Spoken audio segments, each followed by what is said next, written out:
Hey, everyone! Welcome back to the channel. Today, we're tackling a hot-button issue that's been swirling around the NFL for years. Are the Kansas City Chiefs getting favorable treatment from the refs?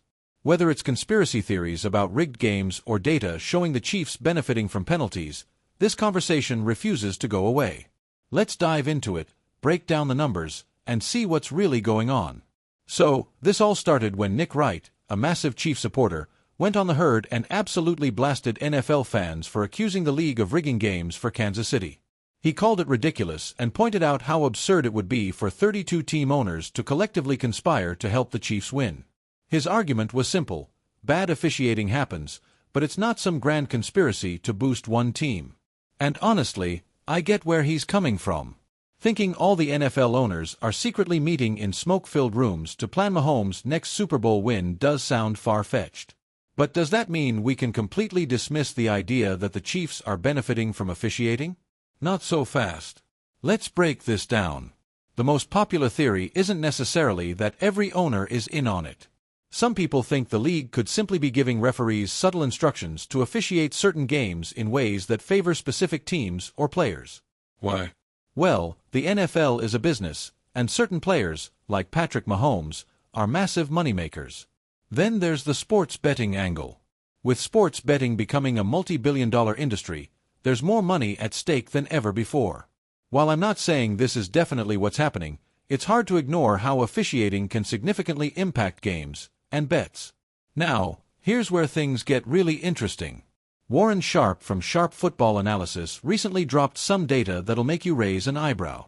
Over the past 4 postseasons, the Chiefs have played 11 playoff games. In every single one of those games, their opponents had more penalties, or the same number. The breakdown: 10 games, opponents had more penalties. 1 game, penalties were even. The Chiefs themselves never once had more penalties than their opponents in that stretch. Let that sink in. Compare that to other playoff teams, and the Chiefs stand out like a sore thumb. Most teams are relatively balanced in terms of penalties in playoff games. But Kansas City, they had a net positive of 10 penalties compared to their opponents. The next closest team, Baltimore and the Rams, with just +1. If that doesn't make you scratch your head, consider this. Chiefs' opponents were called for roughing the passer 7 times, compared to just 1 against the Chiefs.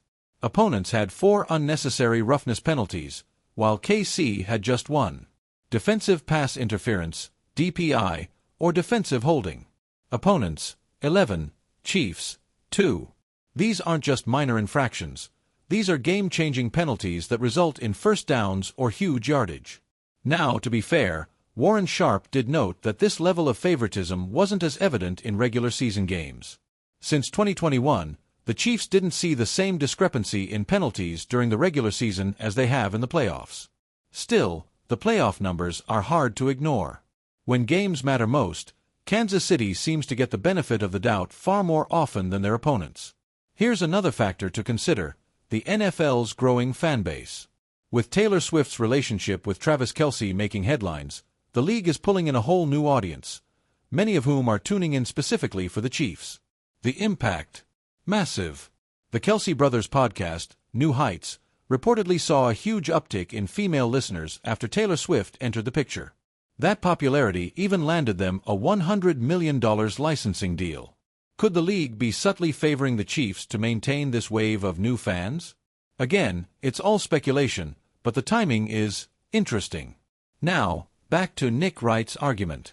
He pointed out that the Texans lost to the Chiefs in Arrowhead because of their own poor performance. He called out Houston for allowing 8 sacks and for bad special teams play, not because of the refs. He also slammed Texans rookie Will Anderson for saying they expected officiating to favor Kansas City, arguing that if you know the refs might be tough, don't commit penalties like hitting the quarterback in the neck. Nick's take: the Chiefs win because they're the better team, not because of some grand officiating conspiracy. So, where does that leave us? On one hand, you could argue that the Chiefs are just a disciplined team that doesn't commit as many penalties. On the other, the numbers don't lie. There's a clear discrepancy in how penalties are called in their playoff games. Is the league actively rigging games for Kansas City? Probably not. But could refs be influenced, consciously or subconsciously, by the star power of Mahomes and the Chiefs? That's definitely possible. What do you think? Are the Chiefs benefiting from officiating bias, or is this all just a coincidence? Drop your thoughts in the comments below. Don't forget to like, subscribe, and hit that notification bell so you never miss a video. Thanks for watching, and I'll catch you next time.